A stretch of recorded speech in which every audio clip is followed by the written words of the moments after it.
የወገብ ወይም ደግሞ የታችኛው ጀርባ ህመም እንዴት ይከሰታል? እንዴትስ ማስተካከል እንችላለን? ለእናንተም ለሌሎችም ስለሚጠቅም ሴቭ፣ ሼር እና ፎሎ እያደረጋችሁ። ለወገብና ለታችኛው ጀርባ ህመም ዋነኛ መንስኤ አዘውትሮ ለብዙ ሰዓታት መቀመጥ ነው። አብዝተን የምንቀመጥ ከሆነ የኋለኛው የመቀመጫ ጡንቻችን መለጠጥን ይለምዳል። ከፊት ያሉት ጡንቻዎቻችን ደግሞ መሰብሰብን ወይም መኮማተርን በጣም ይለምዳሉ። በዚህ ጊዜ ከኋላ ያለው የመቀመጫችን ጡንቻ በአግባቡ ስለማይሰበሰብ ወይም ደግሞ ስለማይኮማ ከፊት ያሉ የእግራችን ጡንቻዎች ደግሞ በአግባቡ ስለማይለጠጡ ቀጥ ያለ የነበረው ወገባችን እንደዚህ ወደ ኋላ ፈንደድ ይላል ማለት ነው። በዚህ ጊዜ እንደዚህ ቀጥ ያለ የነበረው የጀርባ አጥንታችን ከታች በኩል ወገባችን ጋር ይለመጣል ወይም ደግሞ ይታጠፋል። የጀርባ ወይም አከርካሪ አጥንታችን ከብዙ አጥንቶች ተደራርቦ የተሰራና በውስጡ በጣም ብዙ ነርቮች የሚያልፉበት አጥንት ነው። ይህ አጥንት በሚታጠፍበት ጊዜ የተለያዩ ነርቮችን ይቆነጥጣል ወይም ደግሞ ይነካል። ተጨማሪም በአጥንቶቹ መሃል ያለው እንደ ትራስ ያለ ነገር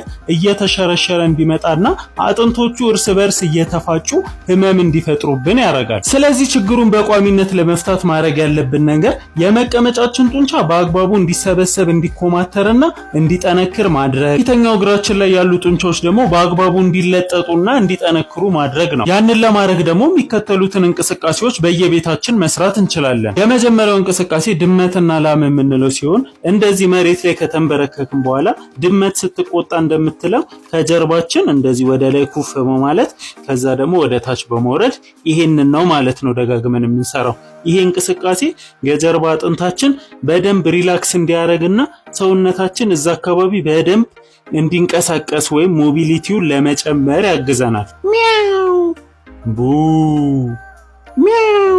በቀጣይ የመቀመጫችንን ጥንካሬ ለመጨመር በዚህ መልኩ እግራችንን አጥፈን ከተኛን በኋላ እንደዚህ ወደ ላይ እየገፋንና እየተመለስን እየገፋን እየተመለስን መስራት ነው ማለት ነው።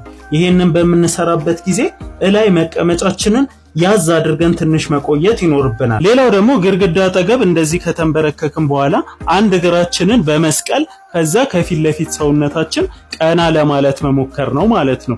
ይሄ እንቅስቃሴ ከፊት ለፊተኛው እግራችን ያሉትን ጡንቻዎች በደንብ እንዲለጠጡ ወይም ስትሬች እንዲያደርጉ ያደርጋል። ይህንን እንቅስቃሴ በሁለቱም እግሮቻችን እየቀያየርን መያዝ ያስፈልጋል። ሌላኛው ደግሞ ኮብራ ፑሻፕ የምንለው ሲሆን እንደዚህ መሬት ላይ ከተንበረከክን በኋላ እንደዚህ በመለጠጥ ያዝ በማድረግና በመመለስ በመደጋገም የምንሰራው ነው ማለት ነው። በተጨማሪም እግሮቼን እንደዚህ ከፍቼ በመንበርከክ እጆቼን ወደፊት አደርጋለሁ። እንደ እንቁራሪት ወደ ኋላ ወደፊት ወደ ኋላ ወደፊት እያልኩኝ እዚህ እግሬ ጋር ያሉትን ጡንቻዎች በደንብ እንዲፍታቱ ስትሬች እንዲያደርጉ እንዲለጠጡና እንዲጠነክሩ ማድረግ ነው። ሌላኛው ደግሞ እንደዚህ በተኛውበት እግሮቼን አጥፌ ወደ ላይ አደርጋለሁ። ከዛ እግሮቼን እያቀያየርኩ መሬት እያስነካው መመለስ ነው ማለት ነው፣ ሳይክል እንደሚነዳ ሰው። ይሄ እንቅስቃሴ የፊት ለፊተኛው እግሬ ጡንቻዎች እንዲጠነክሩ የመቀመጫዬም ጡንቻ በደንብ እንዲጠነክር ያደርጋል። በተጨማሪም ጀርባችን ጎንና ጎን ላይ ያሉ ጡንቻዎች በደንብ እንዲፍታቱ ለማድረግ በተንበረከክንበት ይሄንን እንቅስቃሴ ማድረግ በጣም ጥሩ ነው። ከወደዳችሁትና ከጠቀማችሁ ሴቭ፣ ሼር እና ፎሎ እያደረጋችሁ አመሰግናለሁ። ይመቻችሁ።